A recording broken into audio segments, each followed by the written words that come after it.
Happy holidays, happy new year. When you're watching this, I think it's going to be the new year or New Year's Eve. Regardless, welcome. I'm back making some videos for Overwatch. We're getting close to season 21. I know we're not even halfway through season 20 yet, but it's coming soon. And that's, February is going to be the big yearly refresh. 2 years ago, we had the projectile stuff, projectile size and the HP change. Last year, we had perks, and February's coming up. So things are going to be good. And this series is called Suggestions Box, where people leave suggestions for the game and I take a look at them, see if I like them, dislike them. So I'm curious to see if people have some good suggestions and what they'd like to see for the game coming up, and let's just get right into it, shall we? First suggestion here, most of these are probably going to be I would like, but let's see here. First suggestion is let us edit the location of things in our HUD or heads up display, similar to WoW or Final Fantasy 14, and in some cases TF2. For example, I have my health bar closer to my crosshairs. So what sucks is that on PC, at least in Overwatch 1, you were able to do this by editing custom config files in the correct folder. I'm not sure if you're allowed to do that in Overwatch 2,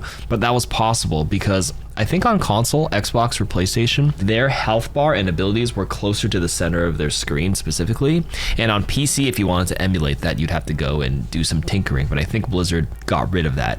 I may be mistaken, but I have not yet seen a video on YouTube where somebody has done that in their videos. I remember seeing it and I remember being curious back in the day. In any case, yes, I do think we should be allowed to slightly adjust it. I don't think we should be able to freely move our health bar to the center of your screen, but a slight little nudge to the corners of the screen would be kind of nice, but nothing too extreme. Suggestions on souvenirs, bear with me. It's rare now, but still one of the most useless pieces of cosmetics in the game. It's filler for loot boxes, so there's two ways to go about it. Number one, have souvenirs be an item that is dropped by your corpse upon death. It works with the name Souvenir, and have it be able to be toggled off as to not clutter the screen if you dislike that. Number two, have it be stuck to any emote you want, making it kind of a emote customization. For example, doing a sit emote makes me have the GG Souvenir above my head. Okay, first suggestion, absolutely not. Let's not even bother with having a droppable souvenir.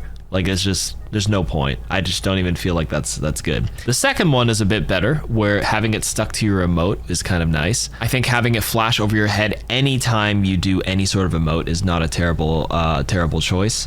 I kind of wish they were disabled when the game starts though. So for example, if somebody accidentally does a push-up emote on Soldier, I don't want to see their stupid souvenir show up, especially when the game is going on. But anytime in the pre-game, when you're sitting in the spawn room, I think you can be allowed to express yourself with that cosmetic to kind of give it a bit more life. Option 3, alternatively, that you didn't suggest is just scrap the souvenir altogether so we can have more things in the loot boxes and battle pass that aren't souvenirs. First one's a no. Second one, that one's not bad. I don't mind that one. My take, when you have a lever in the game, for a suggestion here, the enemy team will gain 100% of normal SR if they win the 4v5, and you would lose 50% less if you lose the 4v5. However, you lose a normal amount if you are in a group with the person who left. This solves the abuse issue. For example, your duo leaves and makes it a 4v5 and you lose. The enemy goes up 20%, your random teammates lose 10%, but you lose 20% still. Numbers should be tweaked. That's not bad. Now, this suggestions box episode is taking prompts from a couple of months ago, or maybe last month, because I haven't done an episode in a while. They actually have added loss compensation. It is a zero-sum thing, so an argument back in the day for not having, lever penalties and things like that, and having loss forgiveness is because it's zero-sum in the sense that because you're arbitrarily reducing less and adding more, the system will be swung in one position rather than staying in equilibrium. It's not a balanced thing if people are gaining more than losing in the back end. But to, ignore the technical stuff, I think in the large grand scheme of things, they did say it's inconsequential over the course of a season. I thought it would be more impactful, but they said no, which is why they have recently added it. So there is lever compensation already for levers, if I'm not mistaken. Let me actually double check for you so I don't look like I'm quoting something out of my asshole here. Okay, I wasn't wrong. So this patch was from September 2025. So this is what, season 19. I searched up compensation. There was a lever compensation. I do read the patch notes on the main channel. That's why I vaguely remember it. Players who have levers outside of their own group during a core competitive match, your suggestion was based on having people in your group or duo for abuse, but during a core competitive play match will have reduced rank progress loss whenever there's a lever in the match. So the people who are in a duo or in a group will have no reduction in rank progress because they were part of your group, if I'm not mistaken, right? This compensation will be reduced at higher skill trees. Players who leave core competitive play matches and their group members will receive the full loss penalty. So levers and anybody you queue with. So if it happens, like if it's an accident, it is what it is, but this prevents abuse. That's what they did. Levers themselves will still be suspended from all competitive play modes. So suggestion actually went into play. All right, next suggestion. The team should add the same feature to typing diff in the chat that they've done to GG Easy. Honestly, saying diff is the most mild thing ever. I think it's fine. GG Easy is a bit of a meme, but then diff ends up being like, oh, they're actually taking it seriously. They really like having no tolerance for typing anything in chat. I think it's just whatever. This is such a whatever thing. What they really should be doing is cracking down on slurs. I feel like your people are still able to type some pretty heinous stuff, and that should be a higher priority than doing a little bit of a fun feature by typing diff. Next, okay, a perk suggestion, a Bastion perk suggestion called Dummy Round. It replaces the Armored Artillery perk, where Bastion now gains the ability to fire 2 dummy rounds that have the same visual and audio cues as his other missiles. So you mean his ultimate? But they display a fail before failing. Also increases his targeting move speed. Oh, I thought this was actually, you know, you were actually cooking with an idea of adding dummy bullets to the ultimate, not necessarily in the turret form.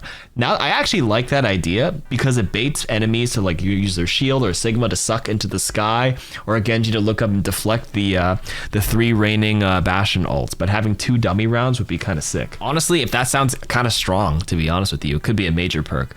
Or even 1 dummy round when you kind of like line up 1, 2, 3, 4 and you're not sure which one it is. Might be a little frustrating to play against, but like on paper, that sounds pretty cool. So you were going with something that I thought you were going with, but ended up going in a different direction. But hey, let me know what you guys think in the comments. Let me defer to you guys.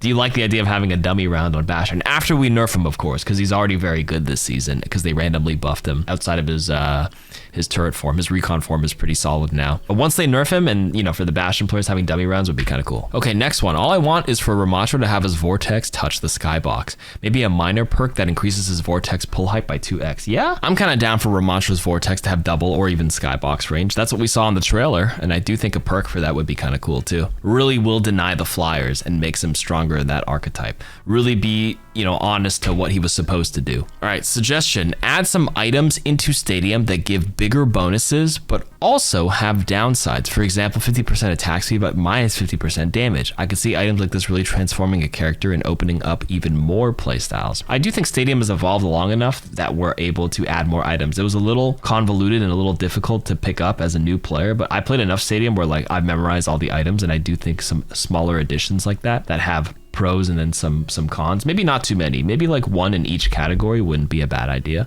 I'm okay with that. Mystery Hero suggestion. Mystery Heroes receive better quality of gameplay with 2 random perks, the passive self-healing and the maximum of rolls and retaining up to 15% of the ult charge. So that's all in the game right now in Mystery Heroes. But in this last case, I think Mystery Heroes should retain more ult charge. Maybe up to 40%, so we can use more ults to fight some snowball random comps. I agree with this. I play some custom game modifiers with Mystery Heroes, and I'm a big fan of having more chaos. If you're playing Mystery Heroes, you enjoy the chaos and the mystery, right? Keeping your ultimates, and honestly, at this point, do the mystery everything, because the modifier I play with is mystery ultimates as well, where like a random one comes out. Probably wouldn't work for the base game, because like it bugs out a lot in the workshop, especially with Diva in the game, where like when you're a baby Diva and you mech and another ult spawns out, it's bugged out a few times. But in any case, the next closest step is having more ult charge, 40%, 50%, 33 to 50% is probably like where you'd have to tweak it to, but I'm down for this. I'm actually a really big in favor of this suggestion. Next suggestion is Ana should get a dive ability that puts her in a prone position. Oh, I think she should be able to go prone. It would give her something unique and fit her sniper playstyle. I was thinking, would that work for Widowmaker? But then I think dueling her would be a pain in the ass when she can hide so much of her hitbox. But for Ana, because it takes a while and you need to hit a bunch of shots for that to work, I do think that wouldn't be bad for a major perk. Right now, the double nade is not as cool as the headshot perk right now. Double nade is pretty only useful against Ball and Doom in my eyes. I think almost every top Ana player is taking the double headshot as a major, so maybe swapping the double nade for prone position. Obviously, you probably get Dovat and explode if you're not careful, but like being a little sneaky with it and maybe dodging something that's coming over your head would be kind of cool, and tucking yourself under cover could be an idea. You need to really smooth out the animation to make it quick though, because I feel like if it slows you down too much, it feels more of a nerf than like a cool benefit perk. Suggestion: in-game tournaments. Similar to Rocket League, each day there are a set number of tournaments that you can sign up to. For example, 5 p.m., which is region-based, there's a 5v5 roll queue tournament, and at 7 p.m. there's a 6v6 tournament. 9 p.m. there's a stadium tournament. Could rotate the times between the modes. Quick play format so that the game isn't trying to find 16 teams for each rank. So I don't play Rocket League, so do you have to like sign up ahead of time, or do you just, oh no, so you sign up for it. But so what if there are no shows? I think the biggest thing with these kind of tournaments in game is because if there are no shows, that actually sucks. If there's no like monetary buy-in, what's stopping people from just like being like, whatever, I don't care? Like, how do you get people to care? That's the big one. Because even when I did paid Face It last year with my team, with Emong, J3, Apply, Custa, even then, a lot of our opponents earlier in the bracket when we did our little old and overwashed gameplay team stuff, like a lot of teams didn't show up, which was really annoying.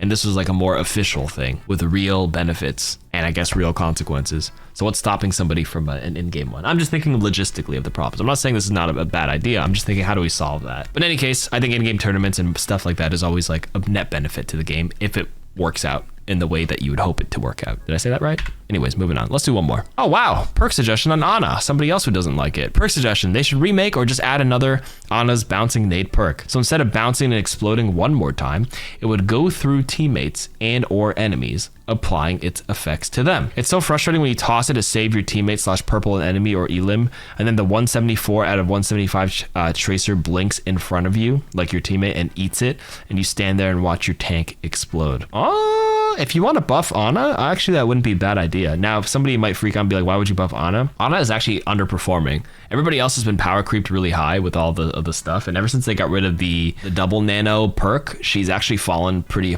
significantly, especially when you look at the stats. Anecdotally, right now, I think a lot of people aren't really playing her that much, especially in NA and EU. They still play her a lot in Asia, but she is underperforming win rate wise by a significant margin.